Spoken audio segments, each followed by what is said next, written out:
Менин принципиалдуу позициям мындай. Байлар көбүрөөк салыкталбаш керек.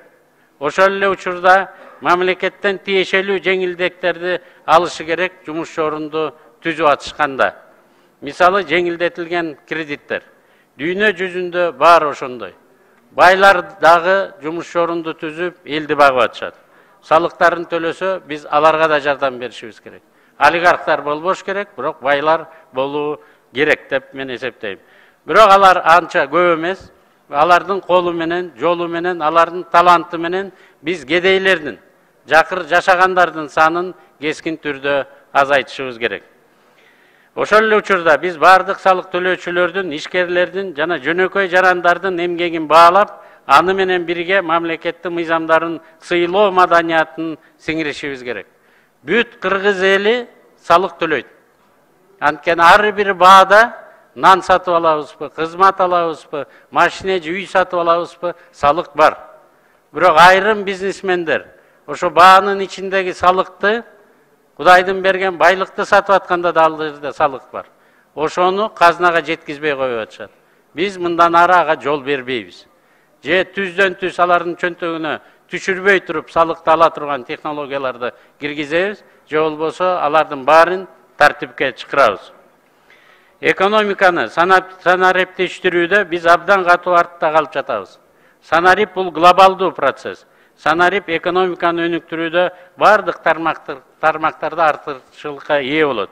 Андан тышкары бүгүн адамзаттын алдында турган глобалдык коркунучтардын бири бул азык-түлүк тартыштыгы.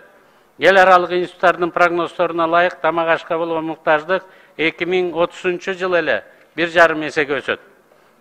Бир жолку чаралар менен азык-түлүк көйгөйүн чече албайбыз. Ал үчүн Кыргызстандын бүтүндөй эл чарбасын системалуу реформаларга барабыз.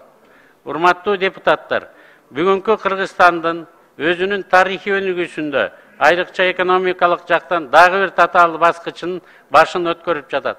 Ошондуктан биз өткөнүбүздөн сабак алып, экономикалык өнүгүүнү камсыздап, элдин жашоосун реалдуу жакшыртып, коомубузга туруктуулукту алып беришибиз керек. Кризис жана өзгөрүүлөр маалында ийгиликтин негизги фактору бул кабыл алынып жаткан чечимдердин ыкчамдыгы жана сапаты. Администрациянын жаңы структурасын урматтуу президент бекитип берди. Сиздер жакынкы арада күбө болосуздар. Биз 2 эседен 5 эсе ылдамыраак чечимдерди кабыл алабыз. Президент, парламент, өкмөт кабыл алынган чечимдер 5 эсе ылдам чечүүчүлөргө жетет. Жана биз ошону контролдоодо жаңы ыкмалар менен пайдаланабыз. Менимче ар бирибиз ойлонуп, Кыргызстанды кантип өнүктүрөбүз? Мен мамлекетиме эмне кылып бере алам деген суроолорго дагы жооп бере турган мезгил жетти. Кыргыз деген мамлекетти сактап калуу үчүн кыйын кырчылдаган доорлордун дал ушул жерди биз үчүн мурас кылып өткөрүп берген ата-бабаларыбыздын ушундай патриоттук жана акылмандык принциптерин улантууга милдеттүүбүз жана улантабыз деп мен ишенем. Урматтуу депутаттар, дал ушул трибунада көптөгөн адамдар турду. Алардын бардыгы ишенимди акташ үчүн бардык мүмкүнчүлүктөрүн күчүн жумшады. Ким, канча жана кандай эмгектенгенин эл билет жана убакыт белгилеп берет. Тарых өзүнүн баасын берет. Мен 1-2 учурду белгилеп кетким келет. Мен жана биздин муундагы саясатчылар сыяктуу эле 30 жылдын ичинде өлкөбүздө болуп жаткан окуяларга жооптубуз. Бирок азыркы биздин муундагы саясатчылар үчүн дагы бир жолу, балким акыркы жолу шанс берилип жатат. Мен мындай мүмкүнчүлүктү 100%ке колдонуу үчүн бардык күчүмдү жумшайм деп сиздерге сөз бере алам.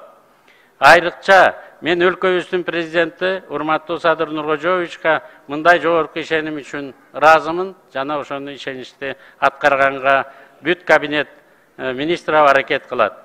Экинчи учур, Кумтөр кени. Менин саясий тагдырымда болгон үчүн Кудайдын астында ыраазымын. Анткени Кумтөр Кыргызстандын жаңы суверендүү тарыхында жаңы кадам болду. Кумтөрдүн айланасындагы азыркы абал Кыргызстан үчүн кандайдыр бир деңгээлде чоң сыноо, экзамен болуп жатат. Муну мен өз акылы менен, өзүнүн аймагындагы байлыктарды, жер казынасын жана баасын тескөө укугун алууга күрөшүү деп кабылдайм. Урматтуу депутаттар, канча жылдар бир катар сиздер менен тизгиндеш болуп иштешкениме сыймыктанам.